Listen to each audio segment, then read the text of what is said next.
할렐루야. 우리 시온 찬양대와 오케스트라가 2월의 마지막 주일에 이렇게 힘차고 은혜로운 찬양을 해주셨어요. 너무나 감사합니다. 오늘이 2월 마지막 주일입니다. 그래서 1월과 2월 겨울도 이제 다 지나고 3월이 다가오고 있는데, 3월이 되면 이제 따뜻한 바람도 불어오고 이제 봄이 성큼 다가오게 될 거예요.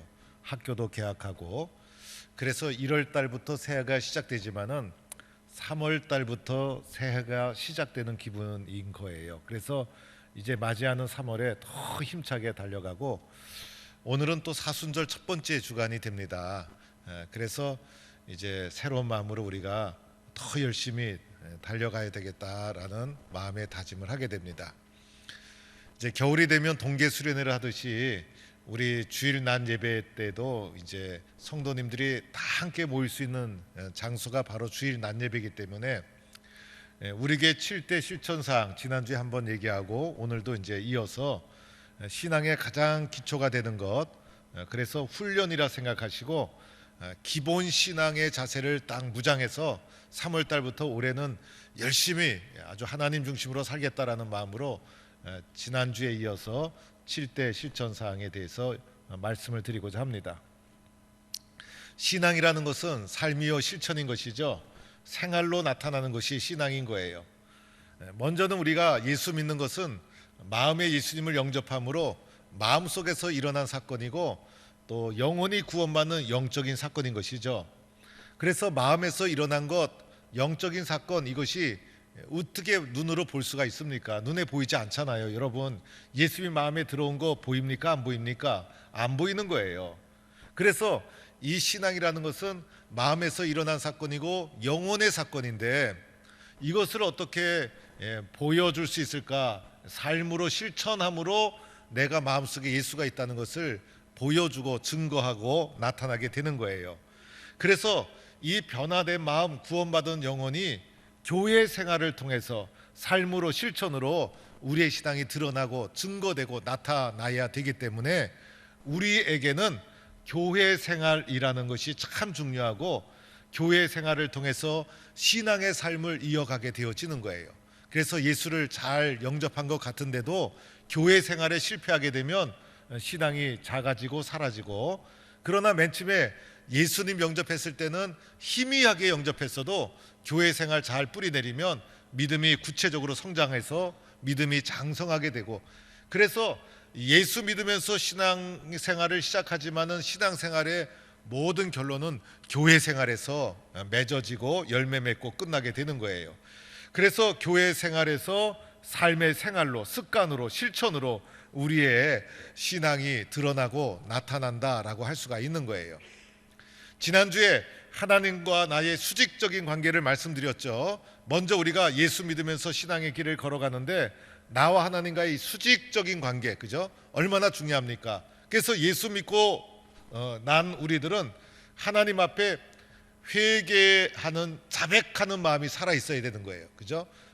그래서 그전에는 이런 게 없었어요. 왜냐하면 내가 중심이니까. 그래서 나를 좋아하느냐 싫어하느냐, 내 말을 듣느냐 안 듣느냐, 이게 나 중심으로 늘 사고했는데, 예수님을 마음에 영접하고 나서 하나님의 자녀가 되고 나서는 하나님 앞에 자백하는 사람이 된 거예요. 이 자백하는 심령이 살아있어야 예수 믿는 사람이고, 이 심령이 메말라 버리면 신앙이 죽은 형식적인 신앙인이 되고 마는 겁니다.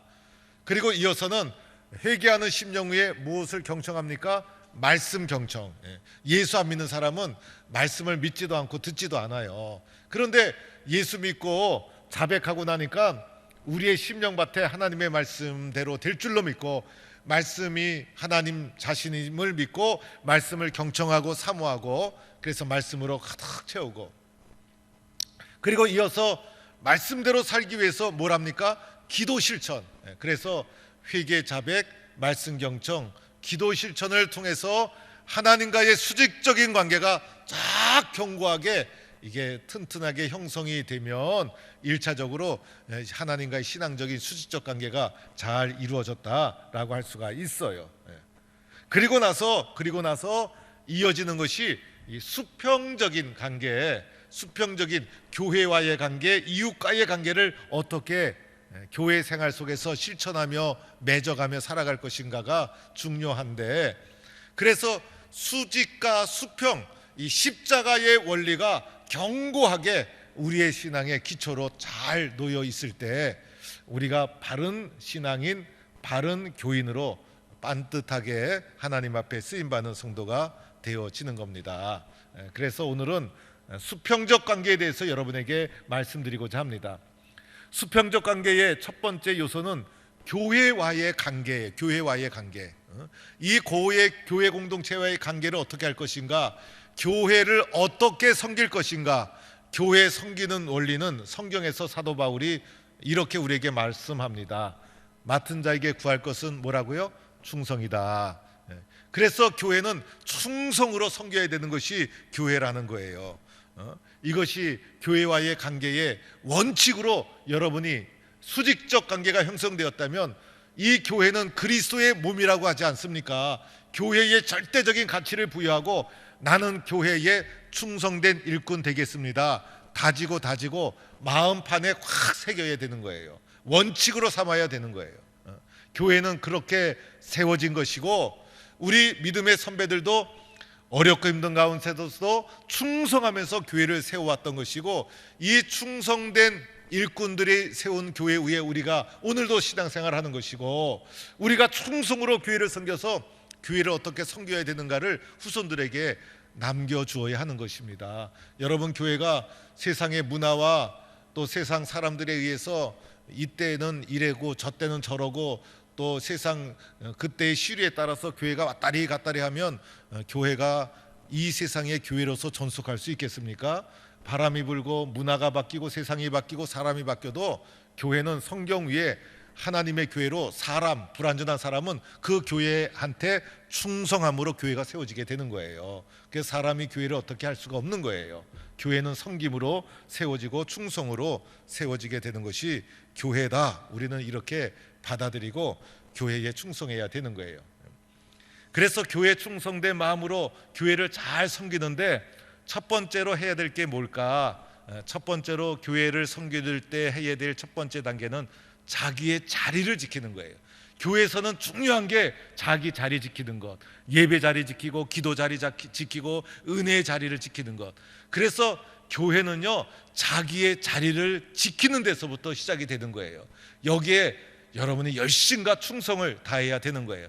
뭐 교회 섬기다 보면 특별한 충성심을 발휘해야 될 때도 있지만은 가장 기본적인 것은 내가 앉아야 할 그 자리에 충성을 다하는 거예요. 비가 오나 눈이 오나 충성을 다해서 자리를 지키는 데서부터 교회 충성이 시작되는 것이고, 또 교회 충성은요, 즐거운 마음으로 기쁜 마음으로 해야 되는 것이죠. 그래야 열매가 있잖아요. 그래서 교회를 섬기다가 시험 드는 마음이 마음속에 들어오게 되면 기도하면서 자기의 마음을 자기가 잘 다스려야 되는 거예요. 자기가 불평과 원망을 하게 되면 그게 복이 아니에요. 하나님이 기뻐하시지 않아요. 차라리 불평과 원망을 하려면 차라리 일을 딱 내려놓고 마음이 정화될 때까지, 소화가 될 때까지 기도하면서 자기 자신을 잘 이게 마음을 간직할 필요가 있는 거예요. 시험 들면서까지, 시험을 일으키시면서까지 일할 필요는 없는 거예요. 그래서 기쁨과 즐거운 마음으로 감당해야 되는 것이고, 또 하나는 교회 일을 하시면서 여러분이 원칙으로 삼아야 될 것이 있어요. 그러면 충성된 사람이 될 수가 있어요. 그것은 교회의 일이라면, 하나님의 일이라면 무조건 이해하는 거예요.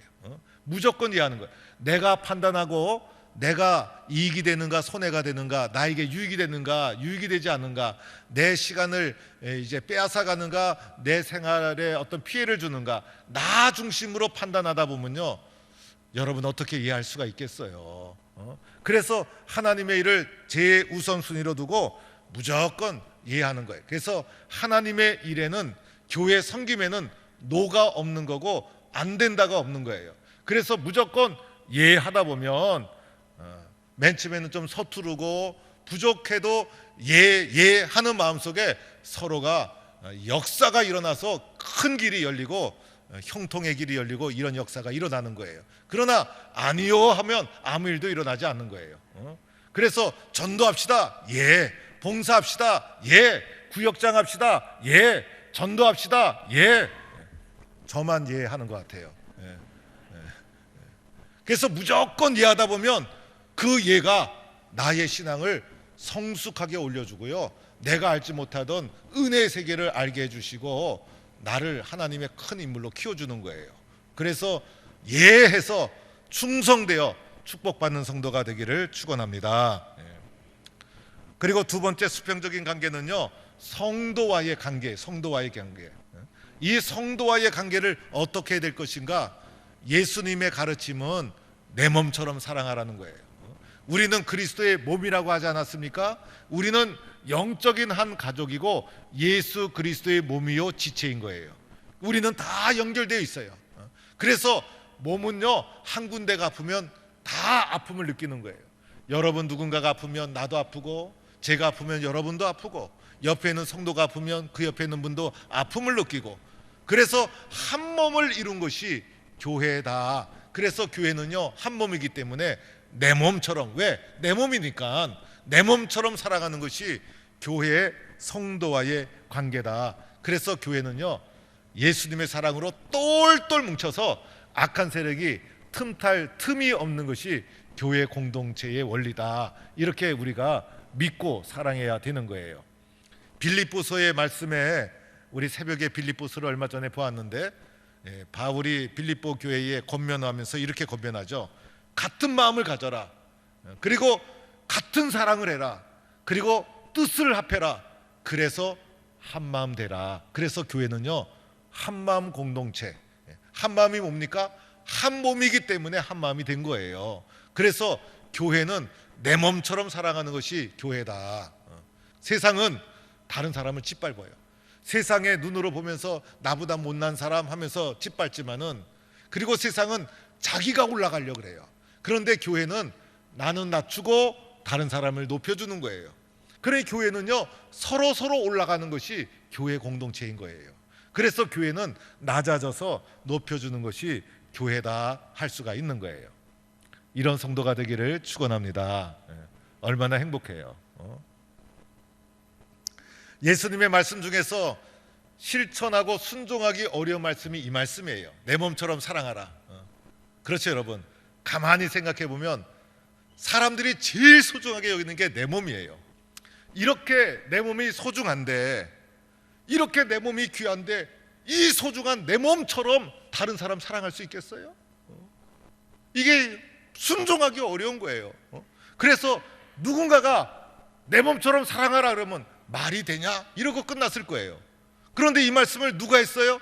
예수님이 하셨다는 사실. 그리고 예수님이 하시고 예수님이 교회를 가리켜서 이것은 내 몸이다 이렇게 말씀하고 있다는 거예요. 그래서 예수님이 뭐라고 말씀하셨어요? 예수님이 우리를 위해서 실제적으로 자신의 몸을 내어주셨잖아요. 피를 흘리시고 살이 찢기시고, 그래서 주님이 이렇게 몸을 내어주셨던 거예요. 그래서 예수를 믿는 우리들은 이 예수님의 말씀을 피해갈 수가 없어요. 예수의 말씀을 외면할 수가 없어요. 예수님 말씀 앞에 주님, 내 몸처럼 사랑해야 되는데 내 몸처럼 살아가기 힘든 나의 연약함을 붙잡고 어떻게 해야 됩니까? 기도해야 되는 거예요. 그래서 내 몸처럼 사랑할 수 있도록 주님 앞에 순종의 마음을 가지고 성도와의 관계를 이루어 가야 되는 것이죠. 그렇죠 여러분. 이런 과정에서 기도하면서 동시에 성도들의 말을 잘 경청해 줘야 돼. 성도들은 교회 오면서 이 마음을 풀기를 원해. 그래서 하나님 앞에 기도하고 하나님 앞에 매달리고, 그런데 더하여 함께한 성도들이 한 몸 의식을 가지고 경청하고 들어준다면 얼마나 기쁠까? 그래서 경청하고 들어주다 보면 그분의 마음이 내 마음이 되고, 내 마음이 그 마음이 되고, 그 마음이 아프면 내가 아프고, 내가 아프면 저분이 아프고. 그렇죠? 경청하고 공감하는 데서 한 몸을 이루게 되는 거예요. 그리고 더 나아가 무엇을 해야 됩니까? 경청하고 공감한 후에는 긍정의 말로 서로가 격려해 줘야 돼. 긍정의 말로. 원래 사람은 긍정의 말을 잘 못하게 돼 있어요. 긍정의 말은 훈련시켜야 나오는 거고, 부정의 말은 훈련시키지 않아도 저절로 나오는 거예요. 우리 눈에 흠과 잘못된 거 비판거리는 가르치지 않아도 저절로 보여. 막 저절로. 그런데 장점과 좋은 점은 찾아야 보여. 사람이 그런 존재예요. 그래서 듣다 보면 장점이 보여요. 그래서 긍정의 말로 그래 김 지사님이니까 그 정도 했다. 우리 박 권사님이니까 잘 이겨나갔다. 나는 권사님만 보면 내가 얼마나 힘이 나는지 모른다. 나도 기도할게. 잘해보자. 긍정의 말로 격려하게 되면 그 가운데 영적으로 우리가 한 몸을 이루는 내 몸처럼 사랑하는 아름다운 교회 공동체를 이루게 되는 것입니다. 이런 교회 공동체를 함께 이루어가는 성도가 되기를 축원합니다. 얼마나 좋아요. 세 번째는 복음 전파죠. 복음 전파, 교회의 목적. 그래서 복음 전파는요, 수직적 관계와 그리고 수평적 관계에서도 교회 충성과 성도 사랑의 기반 위에 교회가 마지막으로 목적을 이뤄서 능력 있게 감당하는 것이 복음 전파. 우리가 한 몸을 이루고 교회에 충성하는 이유도 복음 전파하기 위해서. 그래서 교회를 이 땅에 세워주신 것도 복음 전파를 위해서. 우리나라에 복음이 들어온 지 138년이 되었는데 선교사들이 1885년에 그리고 그 이후에 우리나라에 왔을 때는요, 몇 개월씩 배를 타고 왔어요. 그리고 2사 오듯이 왔어요. 와서 이 땅에서 죽을 생각하고 왔어요. 그래서 어떤 선교사들은요, 도착하자마자 풍토병에 복음도 전하지 못하고 죽었어요. 어떤 선교사는 와서 애를 낳는데 애가 키울 환경이 안 되니까 애가 병 걸려 죽었어요. 그래서 태어나서 1살, 2살 돼서 죽은 애들 묘까지도 양아지 묘에 묻혀 있잖아요. 이 사람들이 왜 그랬을까?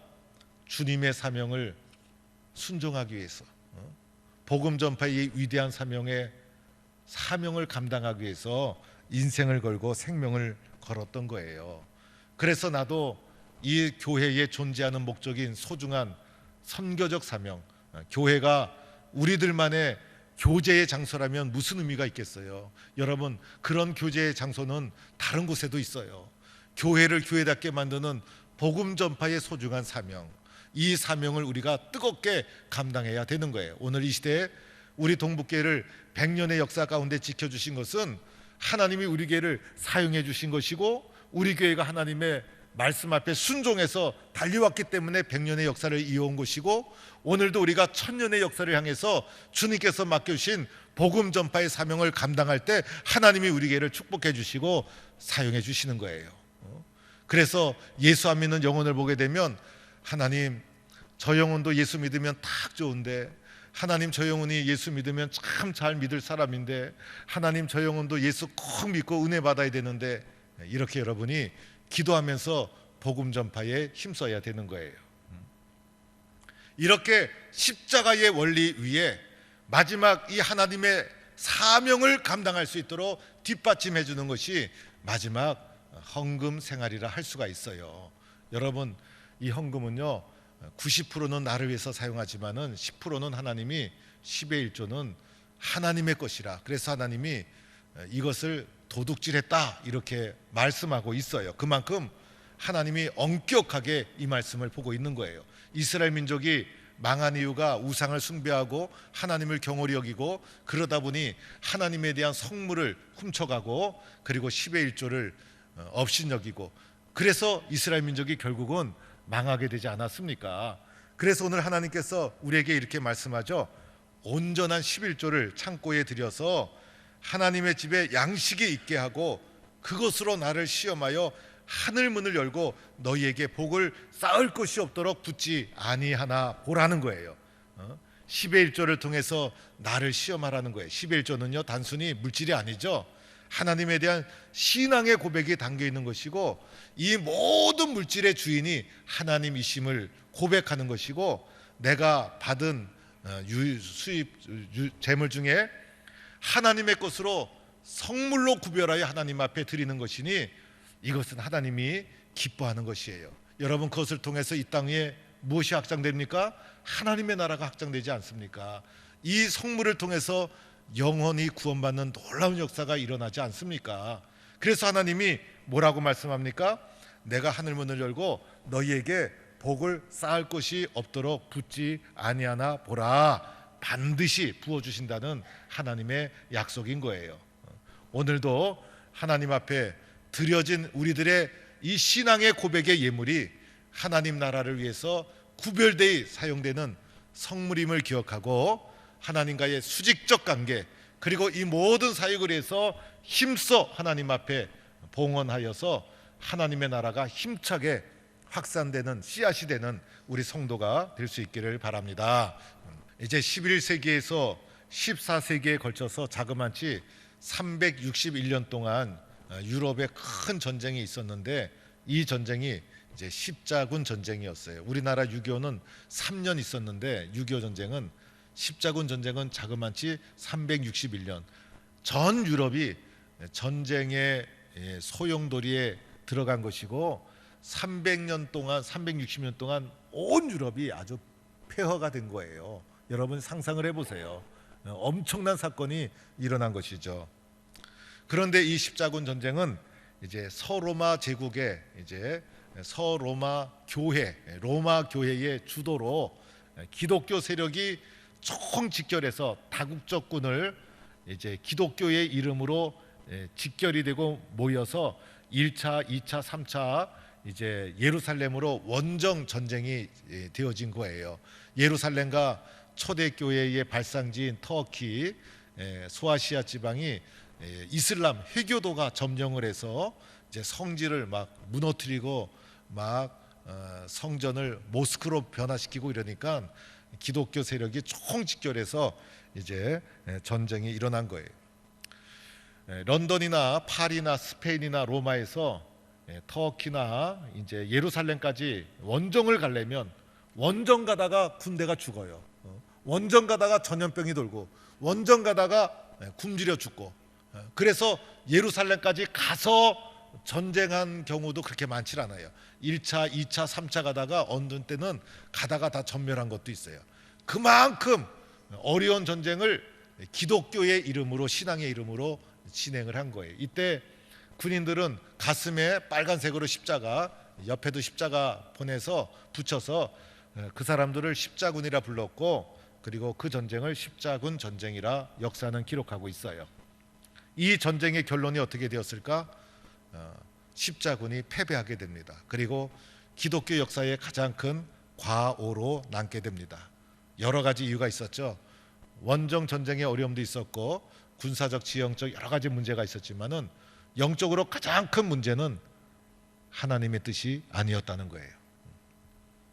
하나님의 뜻은 십자군이 아니라 하나님의 구원의 계획은 십자가였다는 것이죠. 십자군 속에는 정복하고 배척하고 인간의 욕망을 부추기는 잘못된 생각이 숨겨져 있었던 거예요. 그런데 하나님은 예수님을 통해서 이 땅에 구원하실 때 천군 천사를 통해서 다 무찌를 수도 있었지만은 예수님은 그렇지 아니하시고 십자가에 자신의 몸을 내어주면서 찢기시고 피를 흘리면서 십자가의 길을 걸으신 분이 예수님이시지 않았습니까? 그래서 하나님의 계획은 어디에 있어요? 십자가에 있었다는 사실입니다. 오늘 우리가 하나님 안에서 이 수직적 관계, 그죠? 회개 고백하고 말씀 경청하고 기도 실천하고, 그리고 수평적 관계, 하나님 앞에 교회에 충성하고, 그리고 이제 성도를 내 몸처럼 사랑하고, 그리고 복음을 전파하고, 그리고 이 모든 십자가의 원리가 하나님 안에서 힘있게 능력있게 이 세상에 하나님 나라를 이루어가기 위해서 주님 앞에 봉헌과 성물로 후원하고 예물을 드리고, 그래서 이 땅에 우리는 하나님 나라를 아름답게 이루어가는 십자가의 신앙인이 되어야 하는 것이죠. 오늘도 이런 십자가의 신앙으로 세상을 변화시키고 교회를 세워나가는 하나님의 백성이 되기를 간절히 축원합니다.